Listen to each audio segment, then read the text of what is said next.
जय श्री राम। हरे कृष्णा एवरीवन। पितर हमारे पूर्वज, देवी देवता की हम उपासना करते हैं, उनकी कृपा हमें मिलती है। लेकिन जो हमारे अंदर दुख है, हमारे अंदर जो भी कष्ट आता है, हमारे दुखों को कौन बांटता है? हमारे पितर बांटते हैं, हमारे पूर्वज बांटते हैं। इसलिए हमेशा उनकी कृपा बनी रहने हमारे ऊपर। तो ये है कि बड़ी सी बड़ी समस्या भी पल में वो टाल देते हैं अगर हमारे पितर हमसे खुश होते हैं। तो इसके लिए किया है कि हमेशा एक तो जीव जंतु को खाना देते रही, जैसे कौवा, बिल्ली, गाय, कुत्ता, जो भी हमसे हो पाए, रोटी है, बिस्किट है, जो भी है हमसे हो पाए हमें देना चाहिए उनको। तो इससे क्या होता है, हमारे पितरों की कृपा हम पे बनी रहती है। कभी कभार जैसे शनिवार हो गया, गुरुवार हो गया, पीपल में हम जल डाल सकते हैं। ऐसा करने से क्या है, हम अपने पितरों से जुड़े रहते हैं। और कभी कभार उनको नमन कर लीजिए। अमावस्या के दिन, जैसे अमावस्या आती है हर 15 महीने में एक बार, जैसे पूर्णिमा आती है वैसे अमावस्या आती है। तो अमावस्या वाले दिन उनके नाम से, अगर कोई साल भर के अंदर या 2-3 साल के अंदर हमने किसी को अगर खोया है, तो उनके नाम से या तो सीधा निकाल दीजिए, उस दिन पंडित के हाथ दिलवा दीजिए। या फिर उस दिन अच्छा जो भी उनको भोग प्रिय रहा होगा, भोजन प्रिय रहा होगा, वो भोजन बना करके गाय को खिला सकते हैं। क्योंकि गाय में 33 करोड़ देवी देवता का वास होता है, तो उन्हें बिल्कुल मिलता है, उनके निमित्त मिलता है, और वो खुश होकर हमें आशीर्वाद देते हैं। और शाम के समय में, रात के समय में, उस दिन अच्छी साफ़ सफाई घर की, या बाहर पे अगर हो सके तो ढीग लगा लें, वो ज़्यादा अच्छा रहता है। और रात के समय में 9 बजे के बाद, या तो जहाँ पे अपन पीने का पानी भरते हैं किचन में, वहाँ पे दिया जला दीजिए, या बाहर चौखट के बाहर एक दिया जला दीजिए। सरसों के तेल की एक बत्ती की दिया जलती पितरों के निमित्त हमेशा। तो एक ही बत्ती की दिया सरसों के तेल की जलानी चाहिए अमावस के दिन रात के समय में। या फिर तुलसी जी में ऊपर, अगर छत में तुलसी जी रखी हुई हो तो ऊपर भी दिया जला सकते हैं, ऐसा कुछ नहीं है। तो ये सब करने से रिचुअल क्या होता है कि हमारे पितर हम पे प्रसन्न होते हैं और हमें आशीर्वाद देते हैं।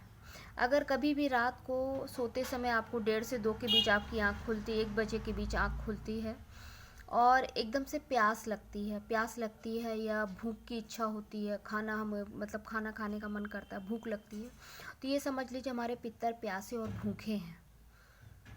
तो अगर नींद नहीं आ रही उस समय, तो ओम नमो भगवते वासुदेवाय मंत्र का जाप करके पानी पी के सो जाइए, कोशिश करिए सोने की। तो ये दर्शाता है कि हमारे पितर भूखे हैं। तो गाय को जैसे पहली रोटी हम लोग दे दिए, घर में जो पहली रोटी निकालते हैं गाय के लिए हमेशा डेली, एक पहली रोटी निकाल लीजिए, उसमें थोड़ा सा गुड़ रख लीजिए, गुड़ नहीं है तो थोड़ी सी सब्जी जो भी बना है वो निकाल दीजिए। पर ये ध्यान रखिए कि जैसे गाय को हम मतलब गाय की रोटी निकालने के बाद ही बाकी लोग अगर रोटी खाना चाहते हैं या जो भी है, पराठा पूड़ी जो भी निकाले हैं, पहले निकाल के प्लेट में एक अलग कर दीजिए, उसके बाद जिसको भी खाना है तो खाइए। नहीं तो फिर क्या है, अगर हम सोचे कि नहीं बाद में भी एक निकाल देंगे और निकाल के दूसरे को दे देते हैं, तो वो फिर स्वीकार नहीं होता, वो अग्रासन फिर स्वीकार नहीं होता है।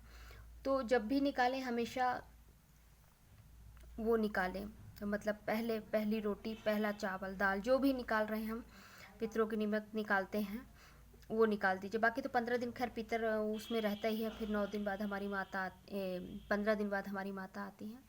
तो अमावस के दिन इनका विशेष दिन रहता है पितरों का, और दिया जलाने का महत्व रहता है इसमें।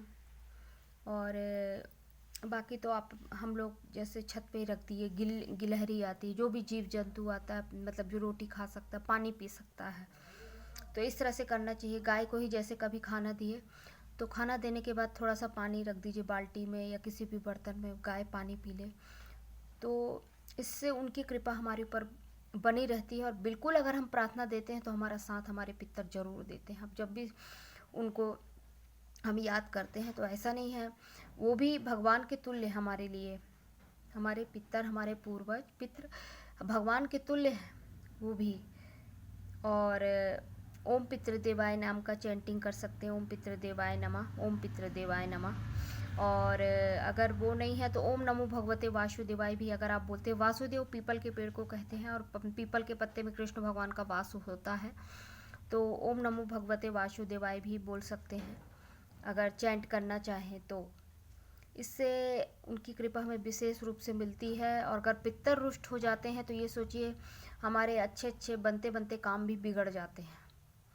तो पितरों को खुश रखना, अपने पूर्वजों का आशीर्वाद लेना ज़रूर चाहिए, ताकि हमें ज़िंदगी में ज़्यादा संघर्ष का सामना ना करना पड़े, हमारे सारे काम अच्छे से बने।